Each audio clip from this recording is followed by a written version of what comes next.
Well, hello everybody. Today we're talking about effective page design, or in other words, how to make attractive documents. And I got to say, this is like the pinnacle of my Photoshop skills. I'm very proud of this photo. I thought it was hilarious. So hopefully you do too. I'm using my computer's built-in mic. So tell me if this is better than last week. I know someone mentioned that my other wired mic was hitting my collar and maybe making some noise. So hopefully this sounds better. Just let me know. Moving on. So what are we talking about here? We are talking about attractive documents, but we don't want to make them attractive looking just for the sake of aesthetics. It's more for the sake of readability. Okay. So yes, great documents look good. They have to. You can spend hours and hours crafting a perfect argument, making it very clear, concise, but it looks like a wall of text and people will be scared to read it. So they might just not. Or it might be very hard for them to find what they're looking for in your document. If we use effective design, which is what we're talking about today, it helps the reader find that information and ultimately it improves communication. Look, people are busy, right? We've talked about this from day one. People don't have time to read entire documents, so they probably won't. They're looking to skim and they're looking to find the information that they need right away, right? It doesn't matter which industry you work in, this is probably the case. So if you can make it easy to find the info that the reader's looking for by making an attractive document, you will make that person happy and maybe get a promotion. So do you remember the wall of text from day one? It looks something like this on the right side, right? It's very, very dense. There's some paragraph indentation, there's some paragraphing. It's better than nothing, but really it's a wall of text. If someone looks at this, I mean, okay, for a novel, you're fine. You're reading every line, no problem. But in a business document, you don't want it to look so dense like this. It could be worse than the page on the right, but it's pretty bad. And this is normally what a typical high school essay or college essay looks like, right? Academics, no problem. Go for wall of text. Well, you can probably do better. But in a professional setting, at work, for your boss, for your colleagues, make the document a little bit more readable, because otherwise you're going to scare off the reader, and nobody's going to read it. The other thing is here, it's impossible really to tell at a glance what is in there. You probably have to read every paragraph to find out what is being said in that paragraph. And this applies to whether you're writing just a paragraph, break it up, give me some bullets, give me some white space. Or, if it's in a 300-page document, it doesn't matter how long your document is. Don't do the wall of text thing. This is much better. So it doesn't matter what the content of this text is, right? I've just done YYAA. But at a glance, you can tell what's going on here. Y is obviously a title. Maybe it's a chapter heading. AAA and BBB are equal size font. So we know that that's approximately equal weight of importance, right? And the color is different as well. So we know it's important. C is slightly smaller font, so that's probably not quite as important. So the reader's eyes are naturally going to be drawn to what's more important. What else are we doing here? We've got a lot of nice white space, and we're using one of my favorite things, which is bullets, right? We have bullets and then sub-bullets. So that's really a great way to organize lists. In this course, there's always an excuse to use bullets. There's typically a list in every assignment we're going to do, and it might make sense for you to present that information in a list like that. The bulleted list suggests 2 important points, then 3 subpoints, right? So here are the more important points and then 3 subpoints, which are related to this line here, right? So now we're structuring the document in a way that's not just a dump it all on the page, wall of text. We're organizing it better. And this makes documents more attractive and more readable, improving your communication. I say let's play with Microsoft Word here. So let's bounce over to Microsoft Word for a second. And we'll just play with some of the functions in there.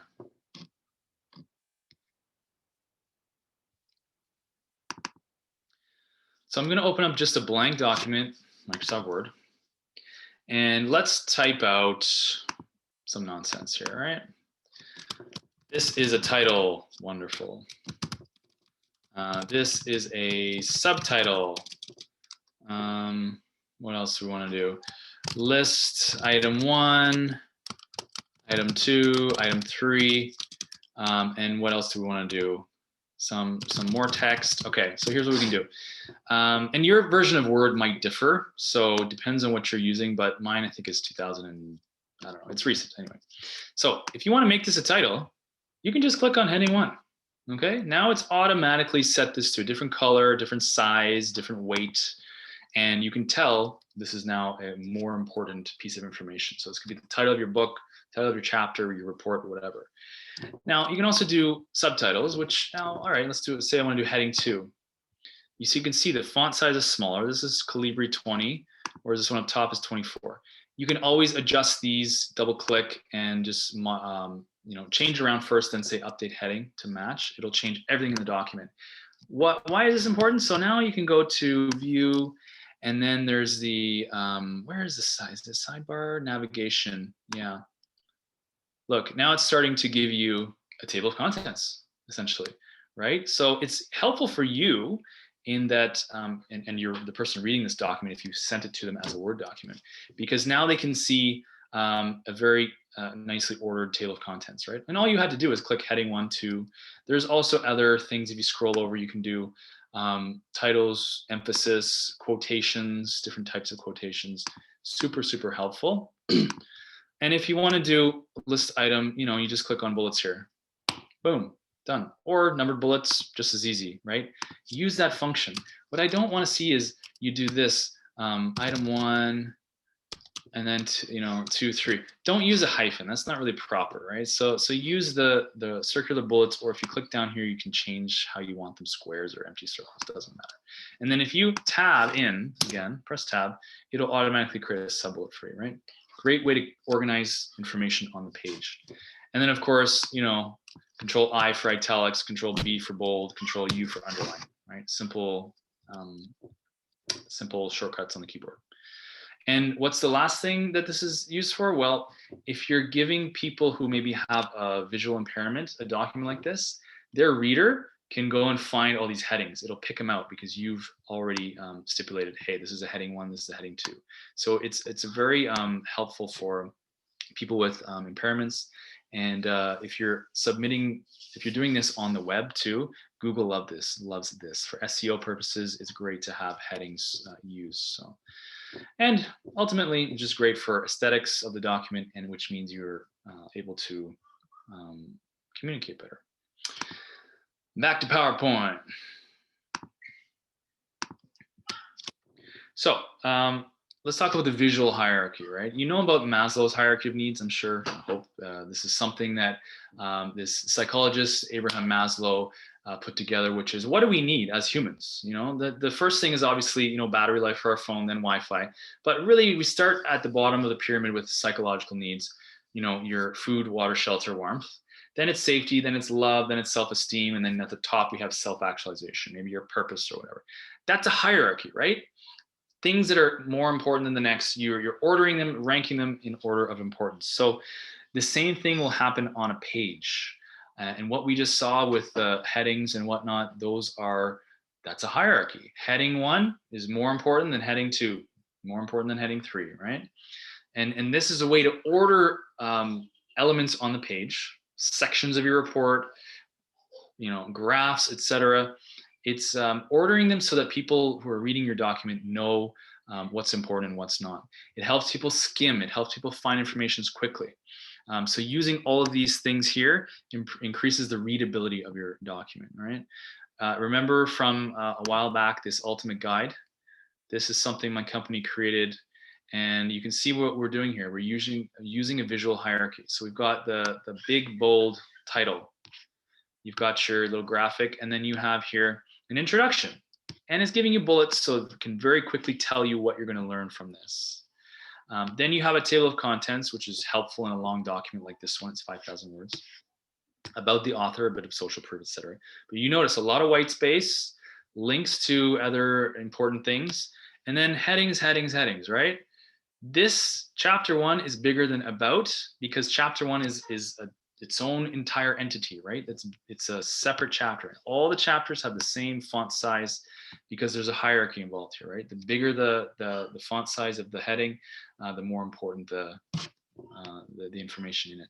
And then more subheadings, lots of white space, which is great for the internet. Okay, so then, you've got a quote here to break it up as well. There's some bullets and pictures later, And it just makes it a lot more easy to find things for the reader, and it just makes it a little more readable because you don't want to get bogged down in a wall of text. Okay, back at it.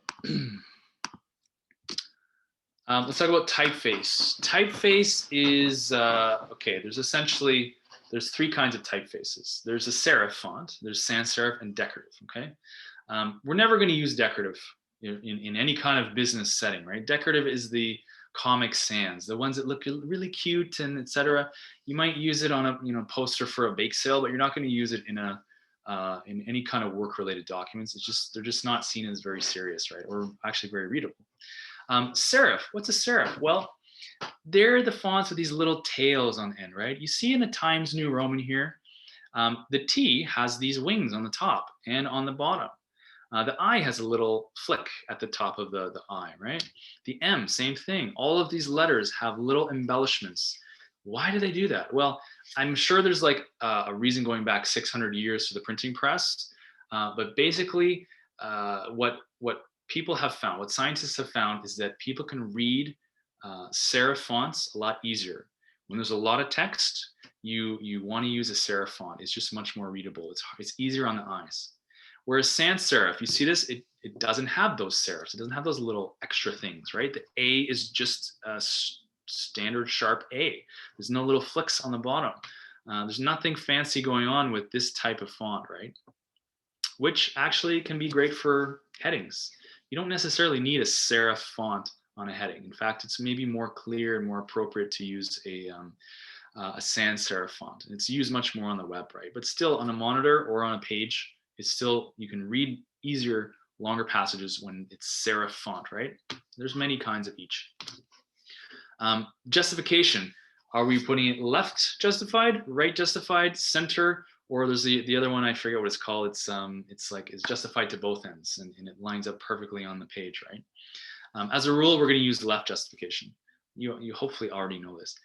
You can center other things like headings, like titles, quotes.